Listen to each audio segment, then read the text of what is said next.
Hello. Hey there, how are you? What's going on here? There you are. I am. I know you're oriented differently because of all your work in your house. Oh man, so much work. Yeah, I'm in the playroom because all the furniture from our dining room is in here too. So, but it's beautiful. It's beautiful. That's a good thing. It's got to be worth it. It was. Hi, Gail. Hi, Michael. Long time no see, you guys. How are you all? Doing okay.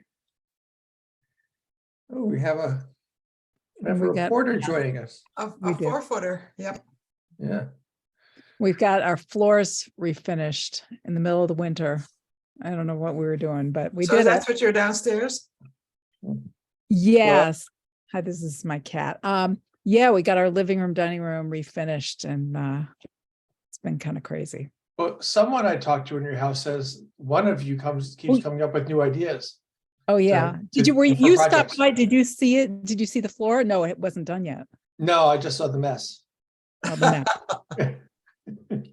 It's leading me to think about throwing out a lot of things. Like really, you gotta look at that sometimes. Like, do we need all these things?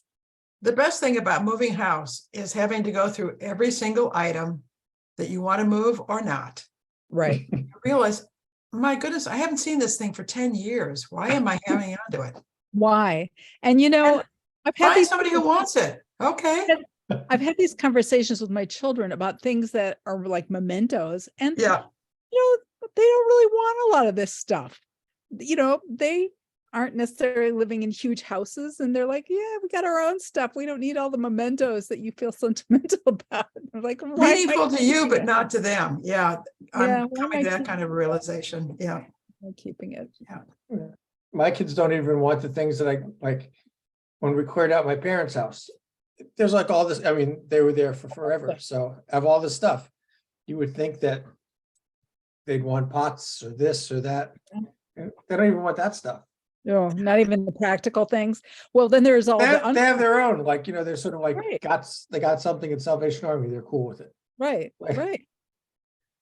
On the other hand, I have a wonderful ceramic bowl that was my grandmother's, and I can remember her mashing potatoes in that bowl, serving popcorn to us in that bowl.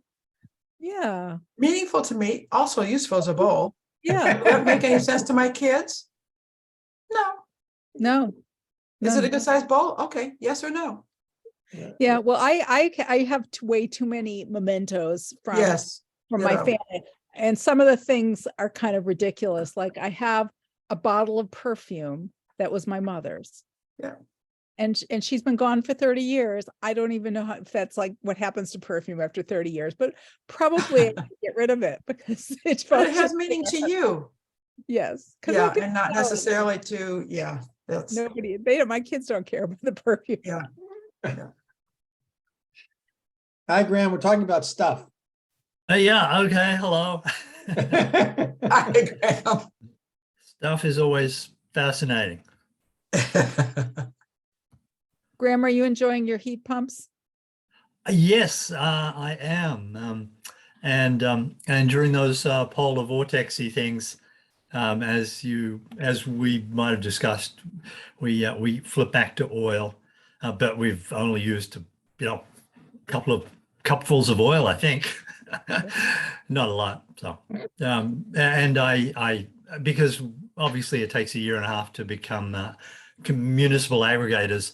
I shifted to what they call public power for much less than national grid charges, and it's only got a $50 penalty for getting out early. So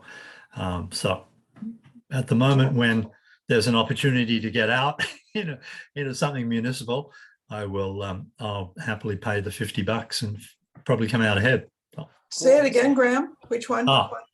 Public power, they're called. And they're 51% of their energy is renewable, so which is one of the requirements in Massachusetts to do much better than National Grid. So, But the rates are better than National Grid? well, National Grid will keep changing their rates seasonally, but I suspect that that on average, yes, especially seeing most of my electric load is in the wintertime, and that's when National Grid will have a terrible rate. Well, So yeah. and National Grid amplified their rates by what, 33%? They went up a lot. They seem to double their the cost. Triple. Tripled, yeah. So it was cruel for people like Miriam and myself, or anyone here who's got heat pumps. Man, the electric bill was sky high. Yeah. Well, our heat pumps were struggling, and we don't even have backup oil. We have a wood stove, so it was the wood Okay. stove and the heat pumps, and it was kind of chilly in some of the when it was really cold that 24-hour period. It was a little chilly in some of the nether regions of our house, but okay, we can Yeah. live that way. Yeah. You just got to stop any pipes freezing. You got to kind of, for the first few years of heat pumps, you got to kind of think, okay, where is there a vulnerability that when you had central heating or a different heating regime, just in case. So. Well, I am going to call us to order. Now that we've Okay, yeah, that's a good idea. Yeah. All this important stuff. So let's see, it's 7:03, and I wanted to check in terms of minute taking. I can't remember who did January. Was it Miriam? Did you do it, or Leslie? I did not. It looks like I don't Leslie, know. were you the minute taker? Looks like you did it, Michael. No. I did the select board ones. The select board. Oh, we had a real meeting on January 10th. Is Oh, it about my turn? you know what? Maybe I was supposed to, and I didn't. Looks I like think you took did. notes. I did take notes, but I didn't write them up. So I'm sorry. I will take Okey care of doke. that for the next meeting. So I think if we're doing the order, if we didn't I know we jumped around a little bit, but Zoe, do you feel like it's your turn, or did you feel like you just did it? Because according to my list, you'd be next. Yeah, I can do it. Yeah, cool. Yeah. Okay, thank you. And then Nate's not here. He's on school vacation week, so he's out of town, but he'll do it next week, next month. So cool. Well, having gotten that out of the way, before we do public comments, I just want to welcome Eric, who's our guest speaker, and we will turn it over to you a little bit, Eric. But I just wanted we're a relatively informal group, as you can tell. So Yeah, I'll just say hello and apologize for missing a couple months ago. I'm glad that we were able to reschedule. you built the anticipation. Yeah, And just as FYI, Doc, if you want to unmute, Doc, you're a reporter, right? Hey, yes, I am. I'm a reporter with the Minder, and thank you for having me. Sure. I just want to welcome you and let everyone know that Doc was there. So I think aside from Eric and Doc, the only public we have is Elizabeth. I don't know if Elizabeth, you have any public comments before we move into our agenda? I'm going to take that as a no.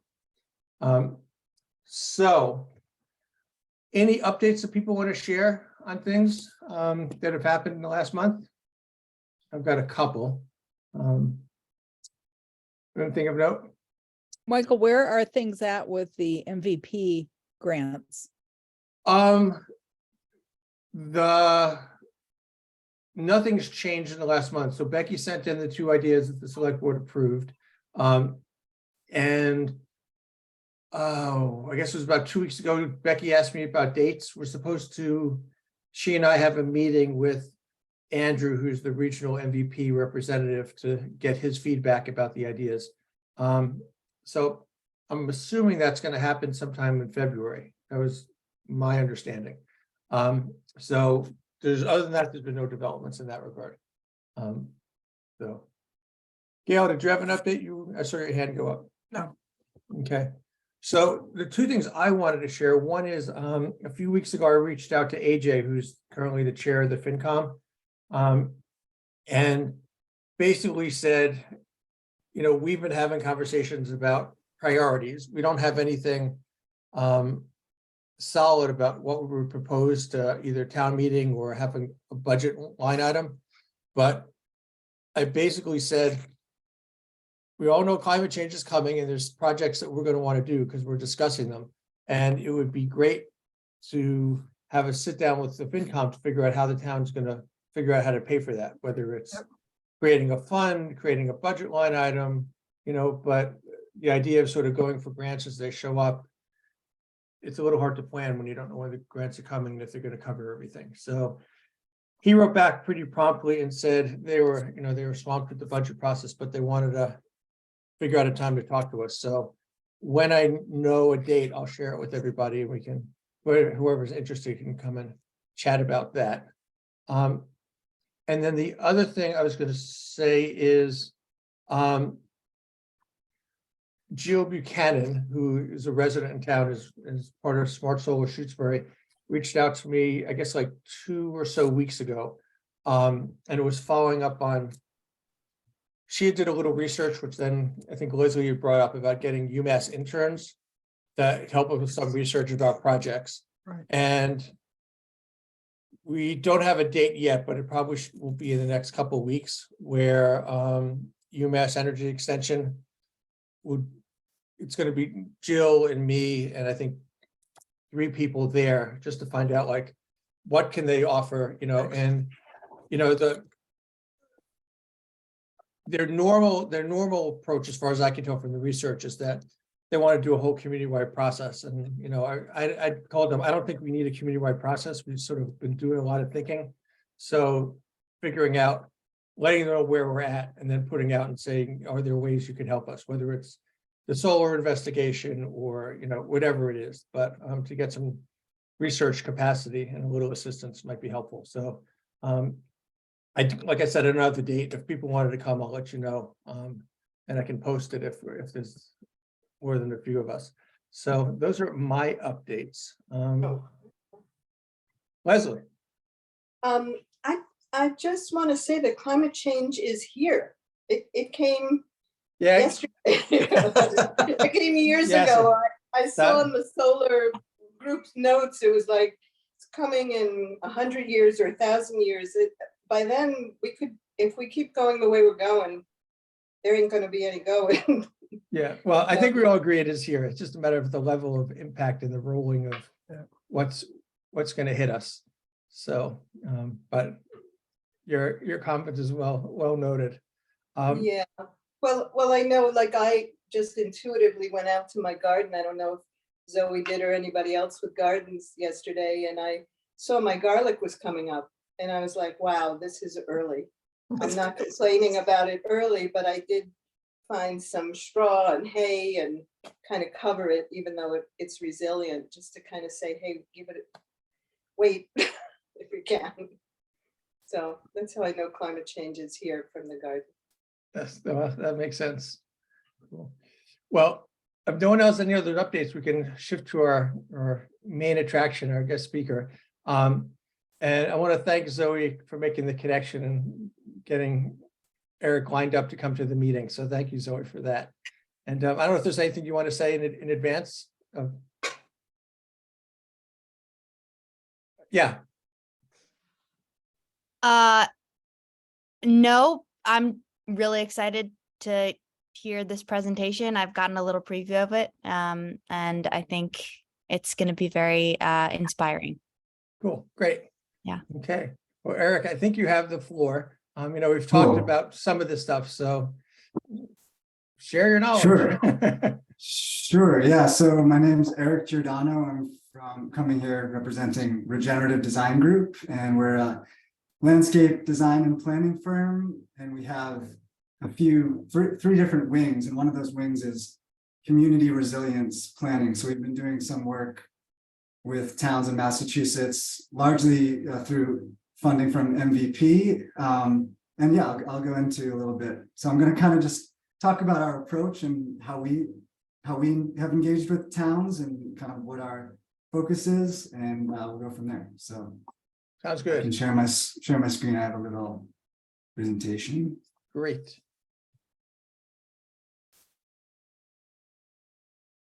So you're all seeing this, town of Shutesbury? Yeah. Oh, Eric, do you live in town? I do. I actually live at Sirius Community. Okay, I thought I saw somewhere that you're a Shutesbury person. I live that I live on photo's Victor taken Road. long before we put in bushes. Ah, yeah.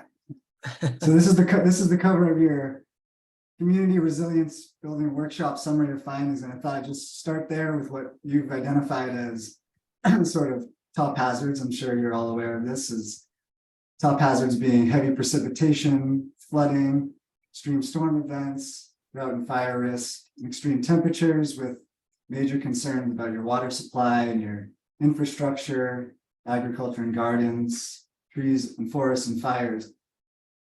So yeah, kind of our approach to helping communities think about resilience in terms of these is how are your ecosystems and how are your ecosystems currently functioning? Where might there be some vulnerabilities and some opportunities for improvement and high impact ways that you can manage or engage with your land for nature-based solutions. And something that we particularly are keyed in on is soil, with the kind of the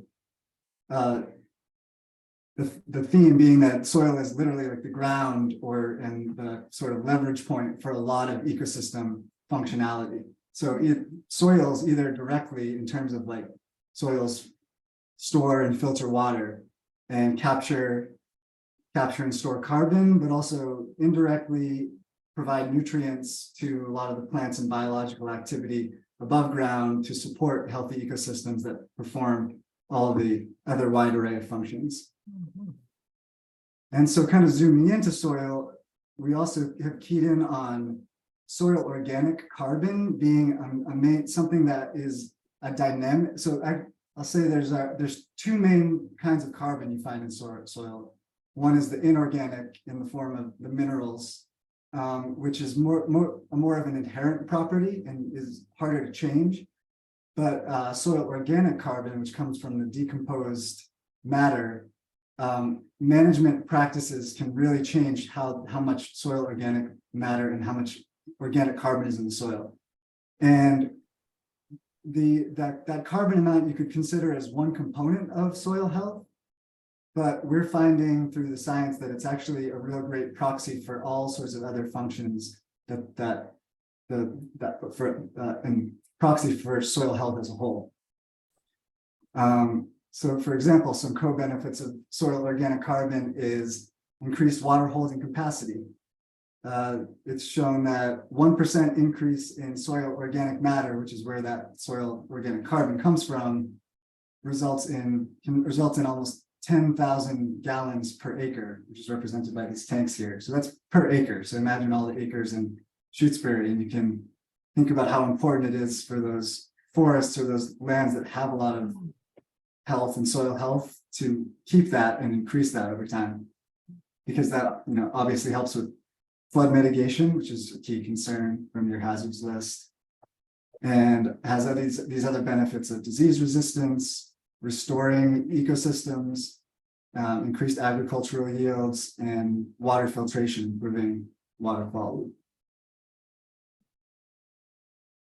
And even just understanding that if you look at all the forest acreage in the state, where the carbon is actually primarily held or sequestered is in the soil. So 10% of all terrestrial carbon globally or in Massachusetts is stored in temperate forest, and 60% of that is actually in the soils. Because as trees photosynthesize, they're taking in that carbon dioxide from the air. And it's often thought of carbon sequestration in forests as being the carbon in the bodies of the trees, but actually 10 to 40% of that carbon is exuded into the soil within the first hour of it being breathed in by the trees. So they're really just pumping into the soil in a large way. This is kind of just showing the difference between those more natural wetland and forest areas between the more managed lands. So this is showing soil organic carbon density per acre by these land cover types. So you can see forest has about twice as much carbon, soil organic carbon, than agricultural lands, and even more so than turf, and up to 4 times or more than impervious surface areas. And then we can show this feature of wetlands that because of the wet conditions, the aerobic digestion is inhibited, and actually that allows much more carbon storage capacity. So then if we multiply that by the actual acreages in Massachusetts of those lands, we can see really where this soil health, this soil organic carbon is stored in these less disturbed landscapes, which are providing so much function and are so important. And Shutesbury definitely has a lot of forests in one area. So that's sort of like the thinking behind how, what constitutes soil health, and then how we would think about. These next slides, I kind of wanted to show part of a project we're working on and how we're helping these towns map soil organic carbon and what that leads to. I just want to ask if there's any questions up to this point, or can I keep going? Gail's got a question. What are you referring to as impervious, please? So impervious is any paved or building areas, just areas that cannot Literally impervious. soak in, literally, yeah, impervious to water, yeah. I can't necessarily see everyone on the screen. Okay, I'll continue. So this is a project, this is the starting of mapping. We're kind of midway through this project for the towns of Framingham, Natick, and Hudson. And like most of our projects, based on kind of what I just presented, we start with a soil organic carbon map of the towns. So this might, as I said, this is basically a map of soil health, the darker areas being richer in soil organic carbon. And we come to this map by overlapping a few different data sources, some from known soil data from the NRCS, and then we also factor in this data about land cover. So these towns are much different than Shutesbury in that they've got a lot of this impervious surface and turf and ornamental landscape areas. So the patterns will be much different in Shutesbury, but the concepts and how we approach it would be similar. I'm guessing the big red is the Natick Mall. Yeah, one of these, I'm sure. Yeah, so you can kind of see the correlation of these darker, richer areas where there's more of this natural forest cover. The green being the more forested, the yellow being the more turf and landscapes, and the red being the impervious surfaces.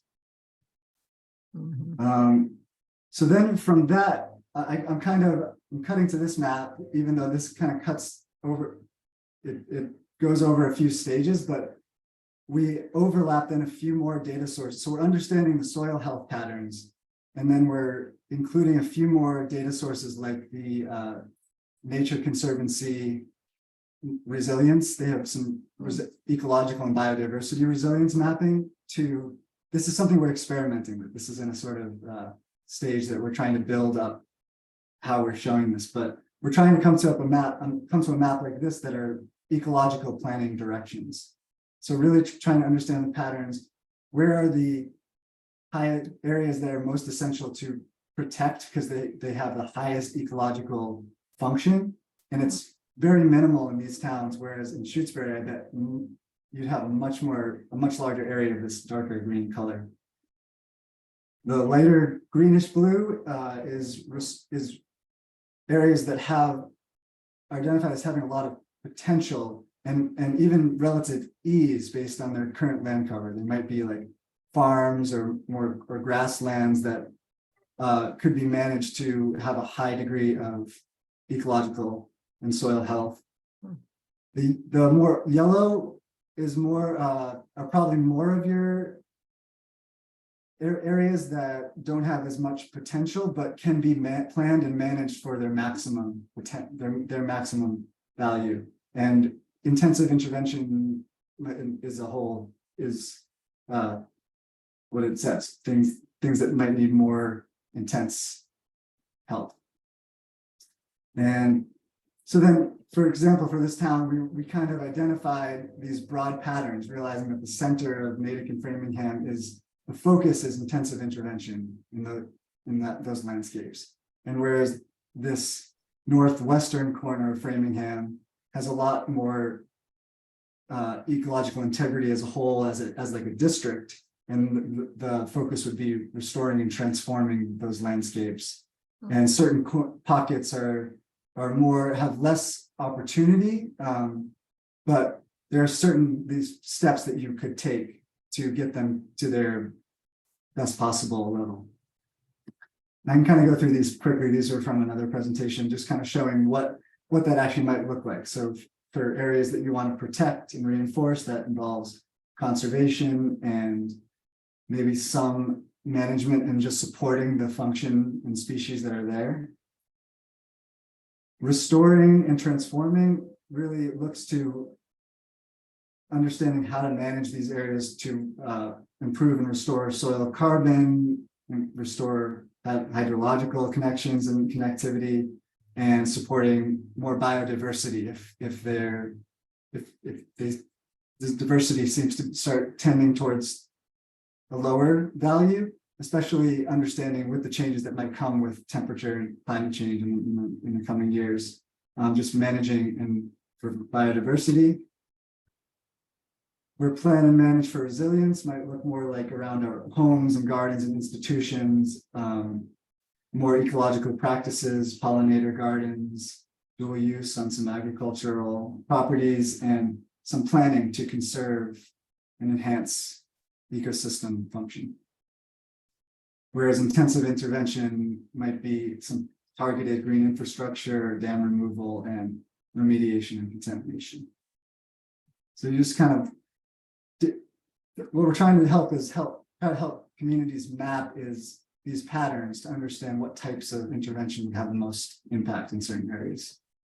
And so this project is in a mid stage, and the next kind of stage is starting to identify sites where we can actually get funding to make some targeted improvements. To close out, I just have a few more slides showing some other projects we've done for other communities.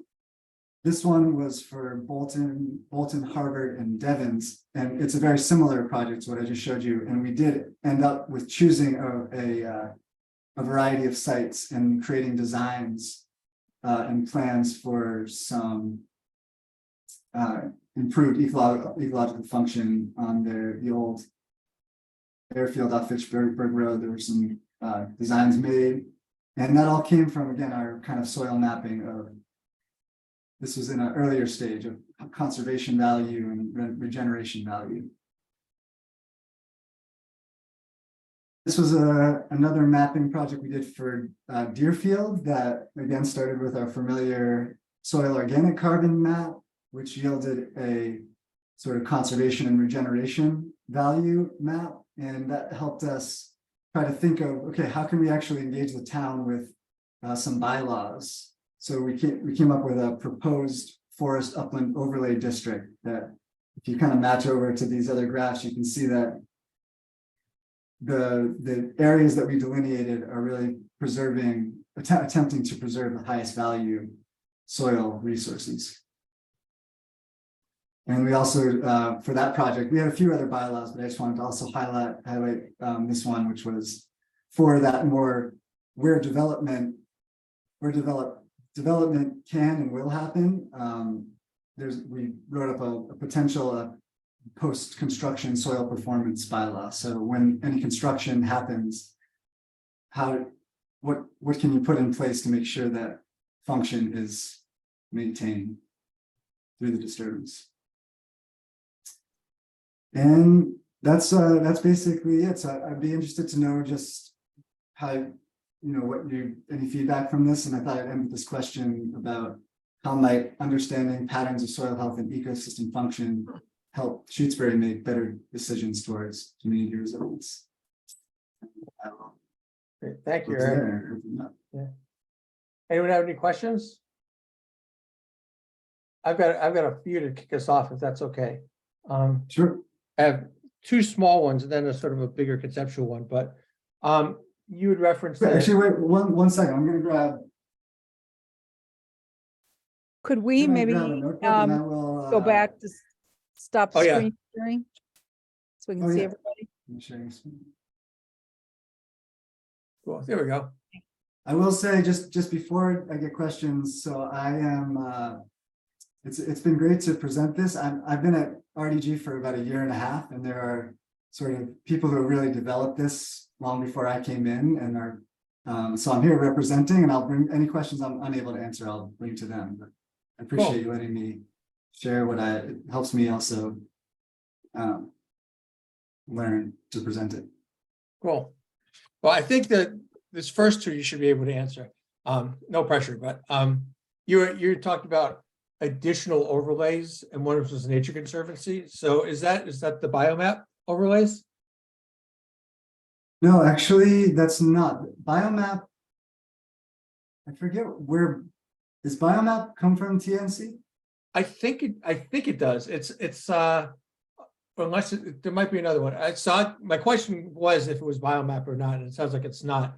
It's not. Only Yeah, it's actually TNC has a whole. I think it's called their Resilient Lands Initiative, and you can split it up into. They have different factors like connectivity and current biodiversity. There's about 5 different factors, and then they have a synthesized map of all those that they call their Resilient Lands map. And that's primarily what we're using.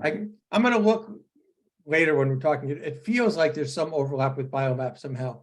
But the reason I ask is that when we were doing the solar bylaw, biomap, because so much of the land in Shutesbury has got biomap status for the preferable status. I was just curious about that. The other one was just, you had that picture with dual use, and it made me just think all the work that I've done around this stuff, dual uses with agriculture. But when you say dual use, you're just saying different uses. It could be recreation in solar or something else in solar, or are you referring just to solar and agriculture?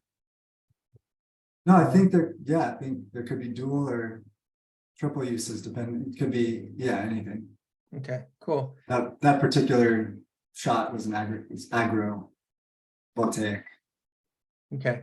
And then I guess the bigger question, which sort of might be helpful for all of us, is just, like you said, I mean, Shutesbury is mostly forested. And so if you did this kind of analysis in Shutesbury compared to, Framingham or even Amherst, it looked really different. So there's public debate about, we could just look at Shutesbury and say, how do we take Shutesbury and make it more resilient? And one could also say, well, like if looking at the Framingham Natick map, which is what made me think of it, you're not really sacrificing the Route 9 strip where all the malls are, but in some sense, they're the red part. So like you were saying, you would boost up the other places.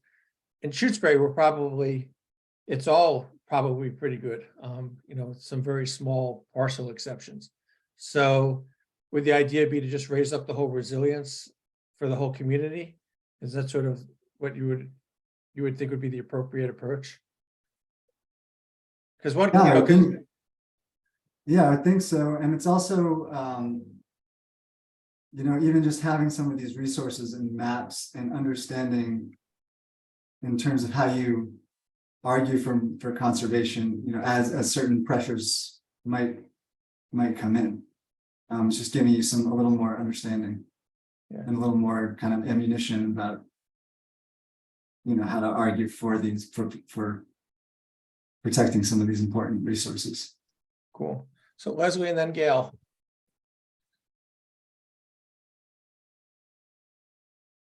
Thank you, Eric. I mean, it's really nice to see the charts showing how important the forest health is.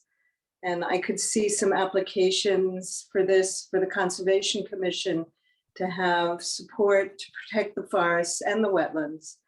I know I'm still grieving the loss of the forest behind me, which I didn't own, but they just clear cut 3 acres through wetlands. And perhaps if we could have showed them that map, the Conservation Commission would have said, we better get up there because there is a lot to protect there with the forest. And that might help the Shutesbury bylaw stand, you know, just showing those kinds of maps saying, hey, we do need to protect this forest if we're thinking of our town and our climate resiliency. I know with so many volunteer committees, and I know the Conservation Commission is working super duper hard on so many different things. But, to have the town get an assessment of how important our forest is, not just by what some of us say, but like there's maps and there's data and, I'd love to see, a moratorium on anybody using any insecticides, pesticides, herbicides, destroying their soil, which all leaches into other soils in town. So thank you. Great. Yeah, and there's also the understanding of inside Shutesbury's town boundary, but also where, Shutesbury's function being right on the high points of these watersheds into the Quadman and into the Connecticut, in terms of the water that, flows down there, and as biodiversity and habitat corridor, all, from Connecticut to New Hampshire. So yeah, all these things just add an understanding about the values that you might not have considered. Yeah. That leads into my question, and that would have been to be a wider area than Shutesbury as a town boundary.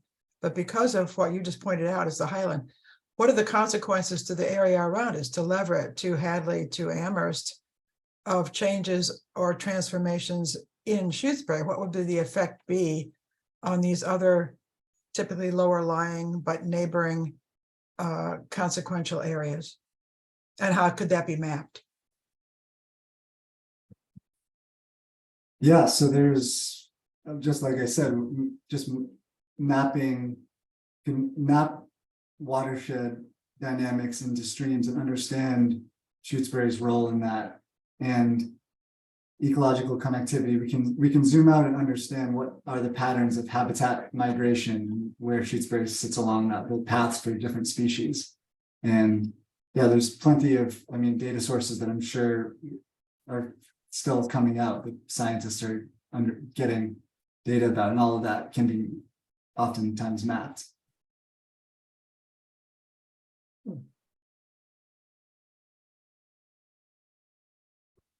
Zoe, Graham, Miriam, have any thoughts?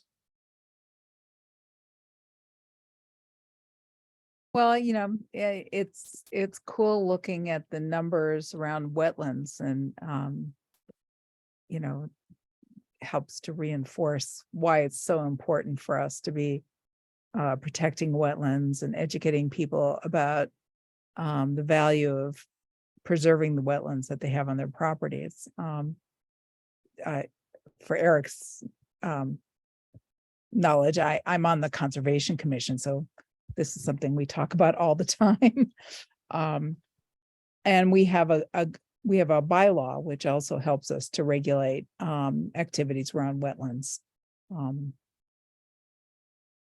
top of what the state regulations involve. Graham? Eric, do some tree species do much better with the carbon in the soil than others? Do you know? That's a good question. So I know that there's some data around that from the U.S. Forest Service. So the answer basically is yes. And there's a data. We're actually doing another project right now for National Grid, where they're wanting to potentially do some tree removal along large stretches of the right of way, and they've hired us basically to calculate what are going to be the losses in carbon, both like immediately when they cut and also just not having those trees there for continued sequestration in the soil. So we're using primarily a US Forest Service data set that shows different types of forests, because the right of way goes through a spruce fir forest for 100 miles, and then it goes, or 20 miles, and then it goes through oak pine forest, which has a different characteristic. So we're using that data, which does have showed differences in how they both store carbon in the actual tree and in the soil. So the answer is yes, and that data is available. Okay, because I probably have 5 species on my 2 acres of trees, five main species, and it'd be easy to discourage some and encourage others if there was a big differential. So, but I have no idea at the moment. So That's an interesting thought. So are you going to jump in? I saw you unmuted. Oh yeah, I was just excited at the idea of using some of this information to communicate with people, just people in town, about how they can think about their own properties and ways that kind of on a home scale you could build soil organic carbon. And also just thinking about there might be other things that people should be thinking about with the way that water flows through their property. And I don't know if you've ever done kind of workshops where like you're teaching this stuff. We haven't so much done workshops at this point. One project that I didn't show you is for Bolton, which was also part of that other project, Bolton and Clinton. And the key aim for that there were 2 key aims, but one of them were guides for managing forest lands and for their lawn and landscapes, as they call them. So we had that's actually currently in production. So we're creating like a guide for homeowners and for institutions for best practices currently for those kind of landscapes, and then for forests. And then the other aspect of that project was a kind of a bylaw review. But we're still kind of we're developing that. We most primarily work with these 2 other consultant teams that are also really great. So we're kind of developing that, and maybe some kind of workshopping things might happen in the future once we have a clearer picture about what we're kind of presenting as the best practices.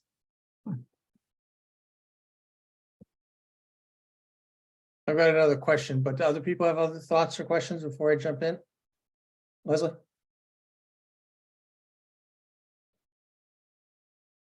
You're muted, Leslie. I'm muted. Sorry, I lowered my hand and forgot. Pardon me. Eric, you mentioned the project for National Grid where you're looking at pines and spruce.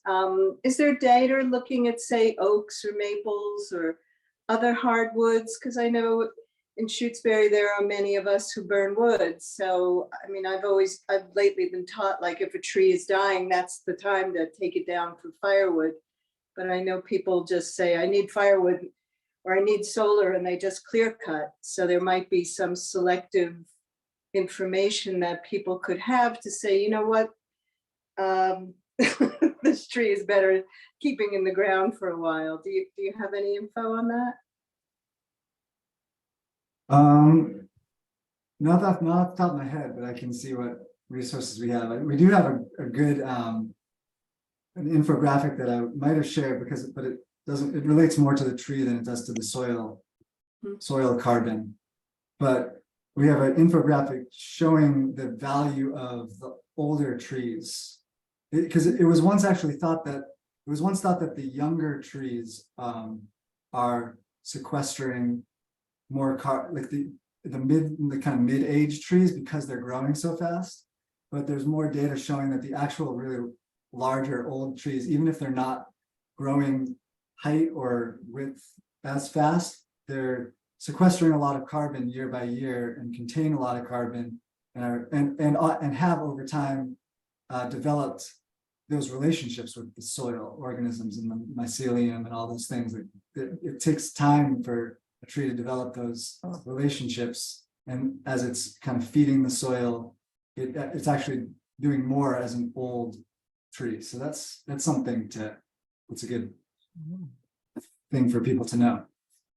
Right, yeah, I was aware of that, the older the tree, if they're healthy, Old forests. yeah. Can I just clarify that before I ask my other question? So my understanding was that younger trees are sequestering faster, but older trees are storing more. So if you differentiate storage from sequestering, is that correct? Or are you saying it is now a different understanding? No, I think that's correct. Okay, cool. So I think one of the, the charges for this committee is to figure out what to put forward for the town in terms of, projects or things we can do.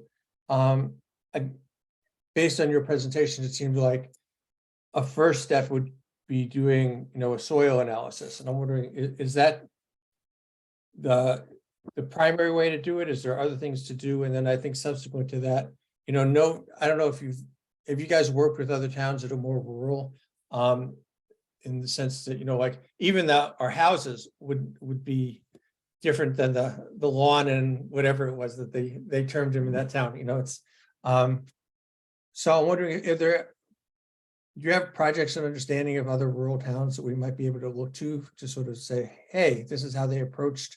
Because I think it's part of it is what Zoe's talking about. Can we make recommendations to homeowners at a residence level, and then at a town level, more systematic? Are there things we could do around town hall or along Leverett Road, or there's not a lot of open land that's municipal, but the idea would be if we can sort of increase resilience in town, looking for models and approaches.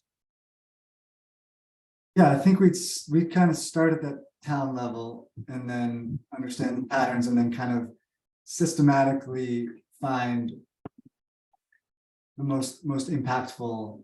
We have an array of options, and then we have different criteria that kind of, some things come to the top as like, this would be a key project that would have multiple co-benefits or things like that.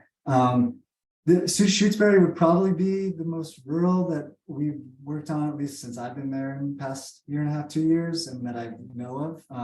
We did that project in Deerfield, which is hardly agricultural and is rural in some ways, and then Bolton, of that combo Bolton and Clinton, is closer to Shutesbury than Framingham. So we've had experience across that spectrum. Cool. Yeah, it sounds like you guys you've had some experience now. You've gone through the process for getting MVP funding for some projects. Well, we got a MVP planning grant, I think at this point 3 years ago. We had one denial for an MVP action grant.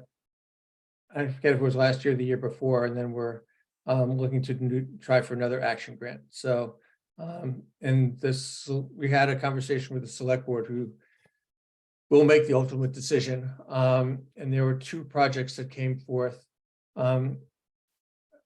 One was doing an assessment of the municipally owned buildings in terms of getting them to 100% solar, whether that means 100% for each site or 100% net, so that we're not paying anything to the grid. And then the other one, Miriam, remind me, was it Lake Wyola? The other one? I can't for the life of me remember what the other one was.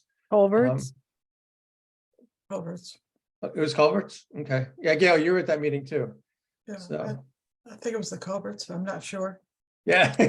Wouldn't swear to it. I'd have to look it up, but and we submitted those to MVP. There's a period where we're allowed to submit ideas and get feedback before the grant application actually starts, which I think is March. Trying to see if we can be successful this time. So, and then this committee has had discussions about a range of things. Invasive, we just had a session of 3 working groups focused on invasive species, stormwater, and solar, which are the 3 priority areas that we sort of raised up as things we wanted to research. So, and how that looks and how that gets funded, et cetera, is still unknown. So What were those for 3? invasive species, stormwater management, of however you want to define that, that's broad ranging, and then solar. So, and that's, Leslie, do you still have your hand up? Is that a new one or an old one? Okay. Why don't we make this the last question, then we'll switch gears, if that's okay. Go Sure. for it, Leslie. Well, this might be more of a comment, you know, looking at the soil and, you know, what do people put on their own lawns and how can we educate people? You know, I even see when I go up to the library sometimes in the winter, like there's all this blue or pink salt there. And I'm like, you know, we didn't need that there. You know, it's putting so many chemicals on and then they leach into the soil, which leaches. You know, the soil is so porous. So I'd love to help the town, you know, get rid of its chemicals. So it's just more of a comment. I don't know if Eric has any information or the regenerative design group on how people treat their dirt or treat their paths, or, you know, I often think like we have so much wood ash around here, we could mix it in instead of putting all the whatever colors those salts that the town uses to keep people safe. I know, but sometimes the walkway is totally clear and all I see are the chemical salts.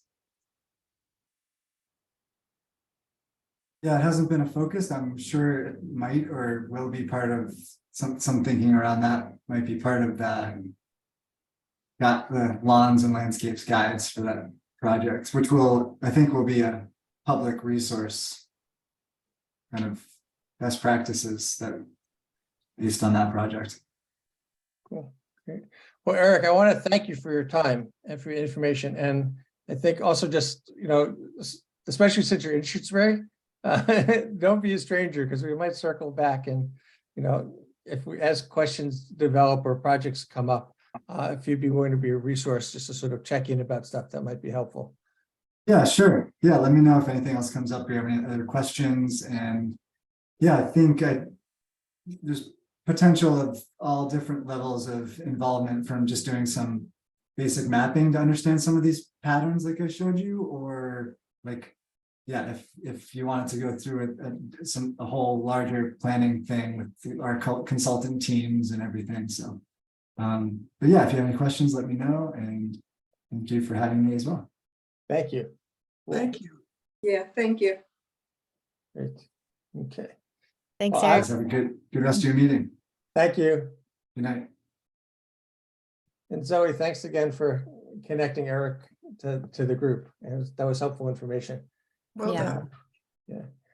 So I'm going to switch us. Graham had wanted to have a little conversation of the priorities in terms of a timeline, like a 5 or 10 year timeline. And I think it sort of builds on the comment from maybe last meeting about, you know, what do we need to do now because things are changing now versus where do we have a little breathing room, if I'm correct. But Graham, you want to kick it off and share? Sure. It's just a general thought that it really seems like we have, you know, we're in a decade where if we get to zero carbon, or to head as fast as we possibly can towards zero carbon economies, then we only have a certain amount of capital to spend on that project, and therefore resilience education is a great idea, but I think that as I commented, the culvert just outside my bottom of my driveway got washed away and replaced, and you know, they didn't spend any capital on replacing it. My first thought was, oh, it should be made bigger, but then I realized, well, there's a whole lot of what have we got? Hundreds of culverts, and I realized afterwards, I thought, well, yeah, we should be spending any capital we do have on you know, somehow or other getting off of carbon, fossil fuel energy sources. And I agree with those people here who think lifestyle is an issue there, you know, trying to be less of a consumer, less consumption and all sorts of things. The thermostats turned down and things like that. I mean, you know, it's a hard one to sell, but I think these are educational things that we probably have to embrace as well. So that's all.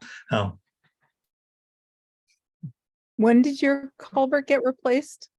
Oh, this was 10 years ago. It was a washed out, a road washout. The road suddenly disappeared. The stream, it was just a heavy rainfall. And it didn't wash the culvert away, but it washed the road away. The culvert actually stayed in place. It just was a little blocked up.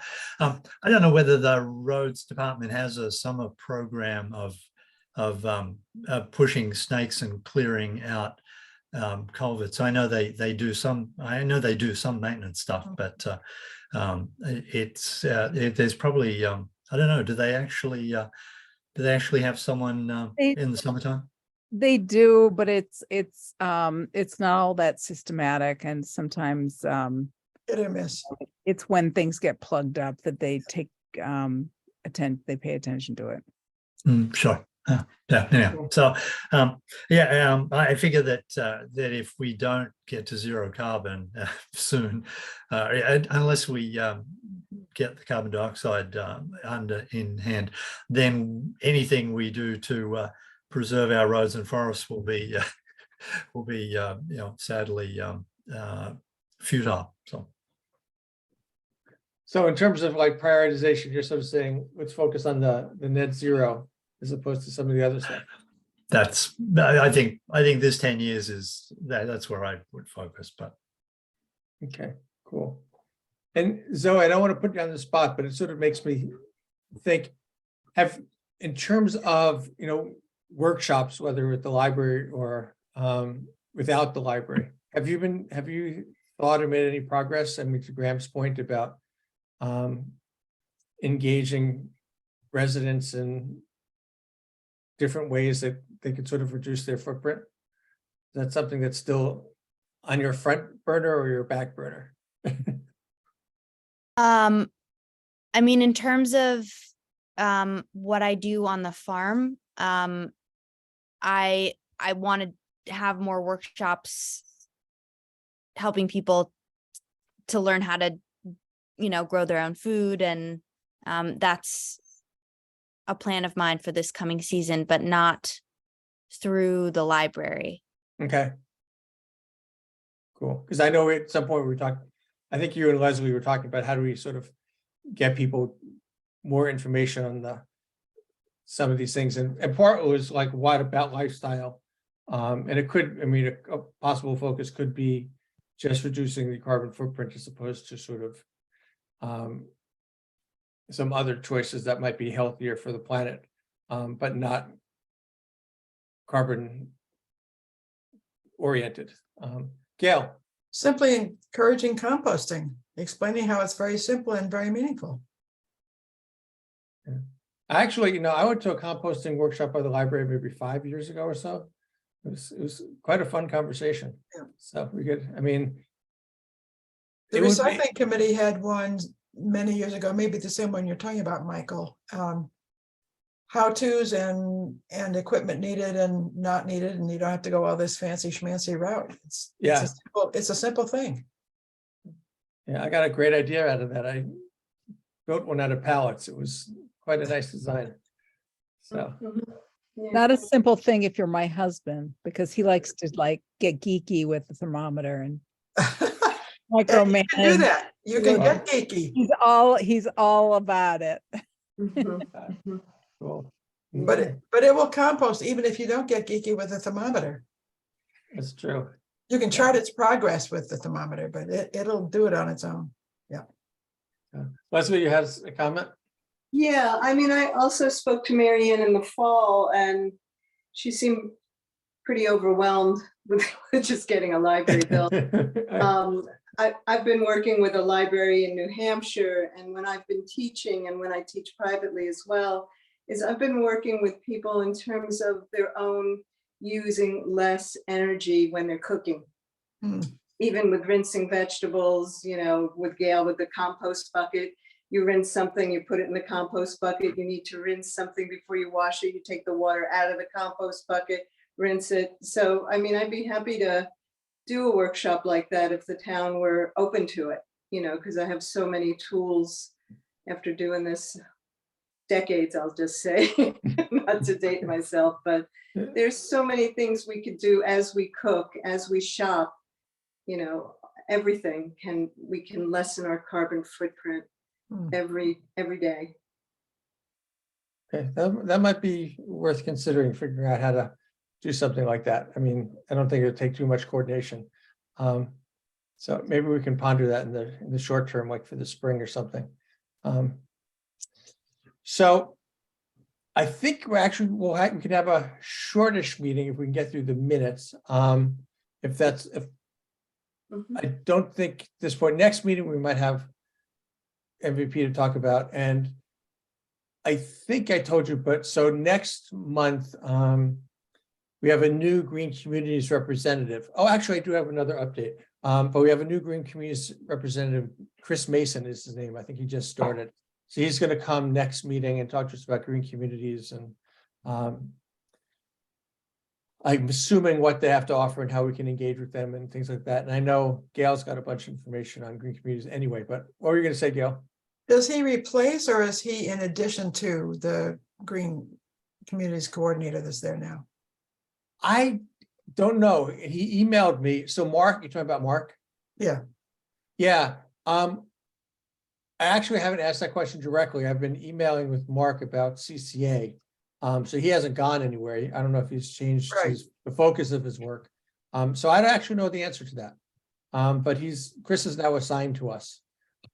So whatever that means. And then the other update before we do minutes, I remembered I was going to mention was, so you know how we had talked about doing CCA at the special town meeting. Yeah. And then if you remember, we ran into this glitch where Donna McNichol, I think, was the one who discovered that if you look at statute, it says that towns that have a municipal light plant can't participate in CCA. And since we have an MLP for the internet, if you're by letter of the law, it seemed like we couldn't participate. So we had a little back and forth, and then Mark at Green Communities is actually a great conduit. The people who make that decision is DPU, which is, I don't know if it's Department Division of Public Utilities, but they're the ones who make that decision. And at first it seemed like we could do it. And then I think someone at DPU said, oh, we have a new administration coming in. We don't want to make any firm decisions. We'll wait till the change happens in government and then come back. So they were not willing to make a decision. So we weren't able to put it on the town warrant for a special town meeting. And I followed up a few weeks ago to say, okay, we're coming up on annual town meeting in May. It's going to be May 20th. It would be good to get this queued up and know if it's going on the warrant or not. So as of last week, what we were told was that the lawyer at DPU wants to talk to Donna McNichol, who's our town council, directly, and they'll figure it out and let us know. So Donna's going to try to talk to this person, I think this week. So we might get a sense. I mean, what's interesting is, and I actually, when Aaron Saunders was in town at the library a couple of weeks ago, I asked him this question as well. Because Conway has an MLP and has CCA, and Leverett has an MLP and a CCA. So on the face of it, it seems like they're already precedent. And Aaron pointed out a very good thing, which is which came first. And you know, did the CCA come first to the MLP? And maybe that matters. It's hard to know. In Leverett, the MLP definitely came before the CCA. So. Oh, really? Okay, Yeah. that's good. So that's good information to know, because they would be identical to us then. Gail? And the MLPA is not entitled to do anything beyond broadband. Yeah, well, statute doesn't differentiate, and I think it's because when the statute was written, there wasn't any MLPs. Yeah. So it's a new usage for MLPs. So hopefully they'll get it resolved. And you know, if the two lawyers talk to themselves and this, each other and say we can go forward, then we'll plan on getting it on special, on annual town meeting warrant. Yeah, good. So that'll be the plan. So Thank hopefully you for by, pursuing that, Michael. sure. And hopefully we'll have clarity by our next meeting and I can let you know. So shifting to minutes, we have this is like the most minutes I've ever seen in a meeting. So I think it's pretty straightforward. We can probably get through them in a timely fashion, but we have 3 sets for the work group. We have the invasives, the stormwater, and the solar. And my sense is that probably the people who are in the meeting should vote and the people who are not in the meeting should abstain for each of those, since not everyone was in the work group, if that makes sense. Yeah. So why don't I'll just sort of walk through it and we see if people have any thoughts, but can I have a motion to consider the minutes of January 2nd for the invasives work group? And Well, Michael, do you want to just go and back and do the one, we have one from October and December. No, but these are the work groups. I'm gonna do the work groups and then I'm gonna do the full ones. Okay. Yeah. Just because it's easier for the other ones, but who was in the invasives? It was, okay, so 2 of you. So, And Nate, and you? Oh, Nate's not here. So do one of you want to move to approve the minutes for the invasives work group? Leslie, Yes. okay. So you want a second? I second. Okay, so I'll do a roll call of everybody, but other people can abstain. So in terms of any discussion on that one? Okay, so in terms of approving, Zoe, how do you vote on the minutes for January 2nd? Approve. Okay, Leslie, Approve. Gail, well, I'm not there, so abstain. I shouldn't be asked. No, I have to ask you, and then you just abstain. Abstain. Okay. Graham, Present. Miriam, Abstain. okay, and I abstain. Okay, so those pass. So let's see, stormwater was Miriam and who else? Zoe. Zoe. Oh, just 2 of you. Okay, so one of you want to make a motion to consider the minutes of January 5th, 2023 for the stormwater work group. Zoe. Motion. Okay, Miriam, you want a second? A second. Any discussion?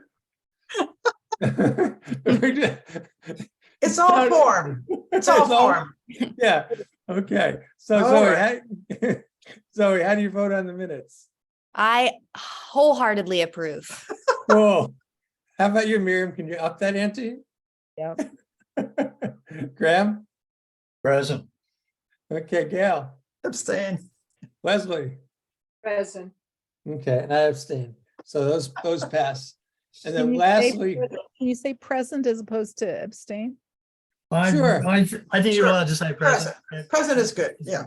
it works. It doesn't go either way. Yeah. And then I was in the solar, Graham and Gail, I think, right? And then Nate. Nate, Yeah, so that was January 9th, 2023. So do one of you want to make a motion to consider those minutes? I move to accept the minutes of January, blah, blah, blah. Second. So, Okay, any discussion? Okay, Gail, how do you vote? yes, Graham? Aye. Okay, and I'm an aye. Miriam? I abstain. Zoe? I also abstain. Okay. Leslie? I'll abstain. I did send Nate my comments, so just for the record. Okay, great, thank you. So those passed. So now moving to things that we can actually all vote on. So we had 2 full committee meetings that we've got minutes for. One's October 11th, 2022, and then we have December 13th, 2022. So are you all good with voting on those? yes. Okay, so someone want to make a motion to approve October 11th, 2022? Wait, will. there were 2 different ones. The ones in your group is different from what Leslie included. So if it's clear that we're voting on the underscore possible or maybe, I would vote yes. Okay, Well, Is it- I had some edits, so I'm wondering, we're gonna have some discussion. we can, yeah. First, we have to just agree to consider it. So I got a motion to consider it. So someone want to second it? I'll second it. Okay, so discussion. Which one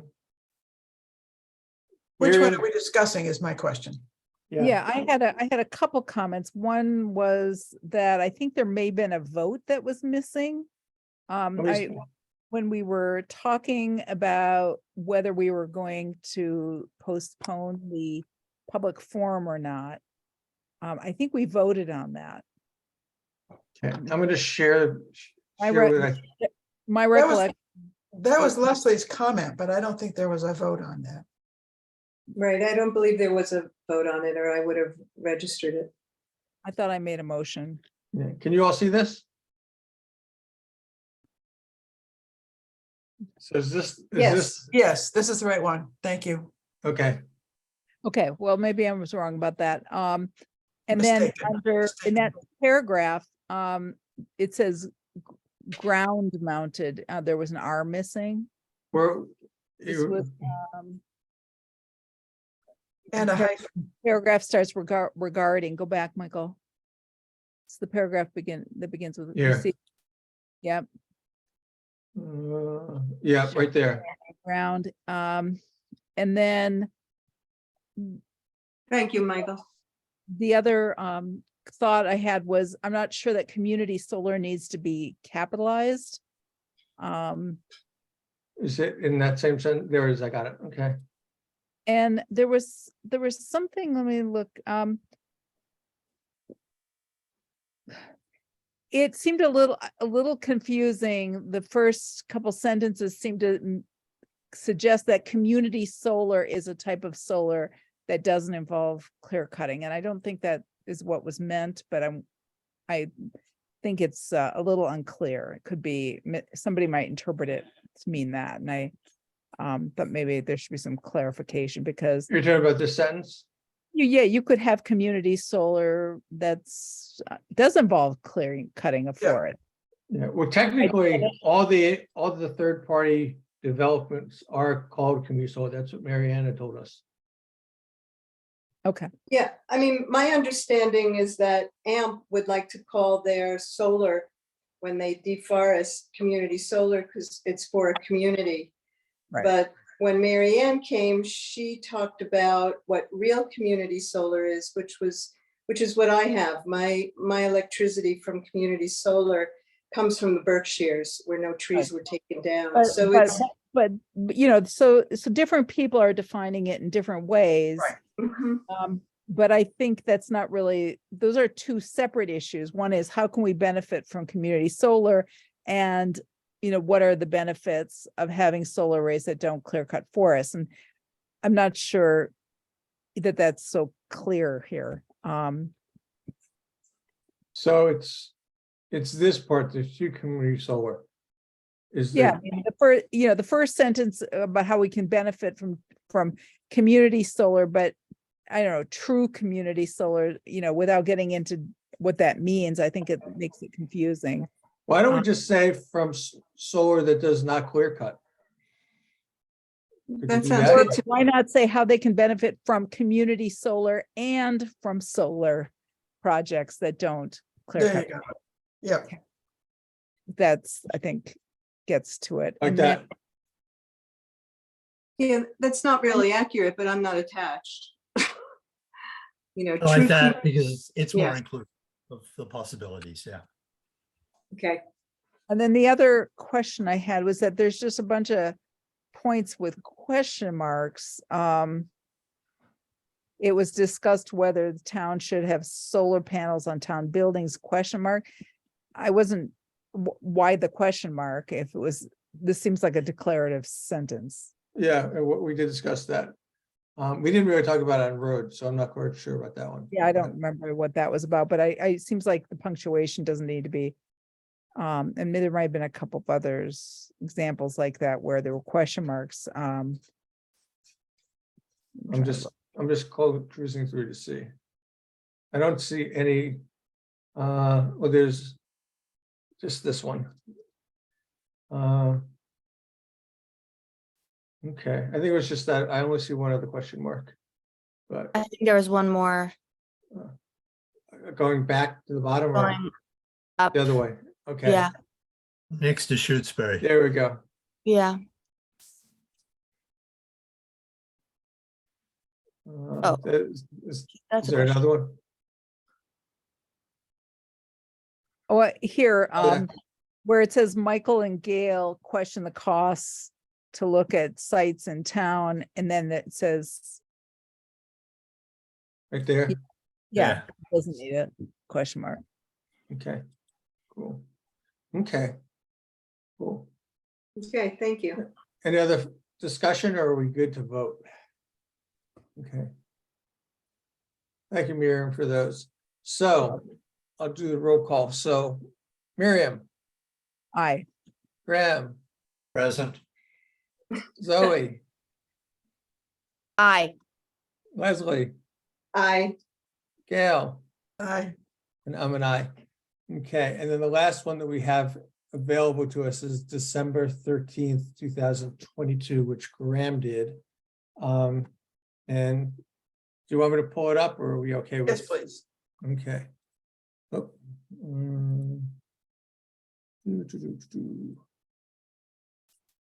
I'll make it a little bigger.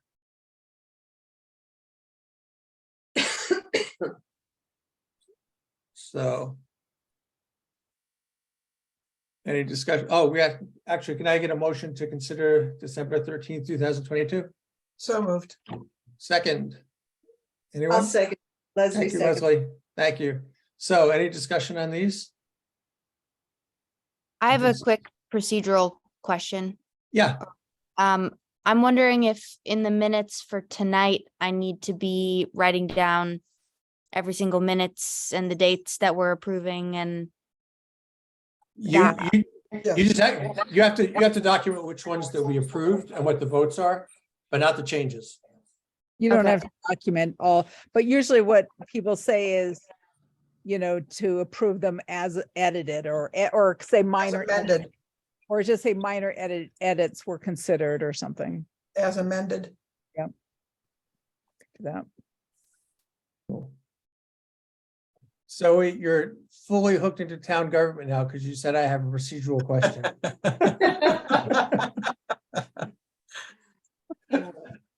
Newbies don't Welcome ask to the that kind of club. thing. Yeah, really. So, okay. Any other content questions on this one? Okay, I'm gonna stop sharing and we can do the roll. So Gail, Aye.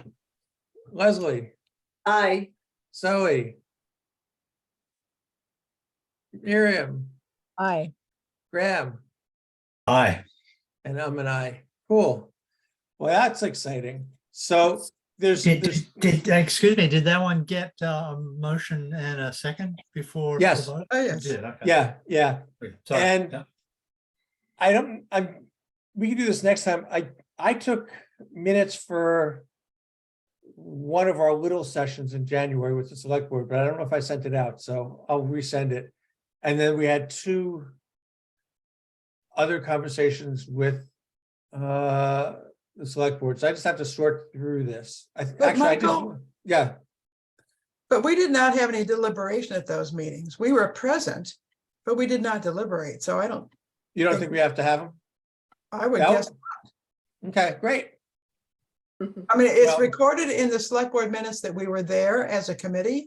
We opened and closed the committee meeting, but, you know, we didn't have any I deliberation. So I would say, forget I it. love that. Okay. I like that logic too. Yeah, cool. I think that's great. Saves us some time. Well, thank you for that little minute dance. So, Minuet. yes. So our next meeting, we're all set for March 21st, so a month from now. If, you know, in addition to the green communities, if stuff comes up, let me know, but, you know, hopefully I have the update on CCA, maybe we'll have an update on MVP. And we'll figure out where to go from there. So, sound good? Sounds good. yeah, Okay, I- Leslie, question. Yeah. One of the things I've been thinking about is the Conway School of Landscape Design often has student projects. And I wondered, you know, as Eric was talking, you know, I'd be happy to make a call and see if it's not too late, or maybe we'd be considered for the fall. You know, 'cause often they need projects. Some of the, you know, years ago, it used to be great, you can have a project and it was no charge. Now it's a very minimal charge, but they're generally is, but you could get some amazing designs done for the town as a project. Well, I think if you want to call, I know we had them work on lot 032, maybe like 5-6 years ago. They came out and did sort of a analysis of the land and the possibilities and stuff. The key is you have to have a contact for the town. I'm guessing, at that point, Jeff Lacy and Becky worked together on it. So it would have to be someone who's doing that. So I think you can find out the information. My sense of probably the earliest would be the fall. It depends on their whole semester application process, but Sure. I think information gathering is always a good thing, so it couldn't hurt. And then we can find out. So Well, I guess and- maybe it's even better when we know what we want to design on. Well, Maybe but I I think- could certainly make the inquiry. yeah, I mean, if nothing else, you can find out what the deadlines and the requirements are. And if I learn anything from the UMass intern conversation, I can bring that forward and we can talk about that as well. But thank you all. Have Thank a you. good rest of the night, and I'll see you in a month. If not All right, before. thank you. Okay. Good See night, ya. Good everyone. night. Good night, Doc. Uh-huh. Good night, Michael.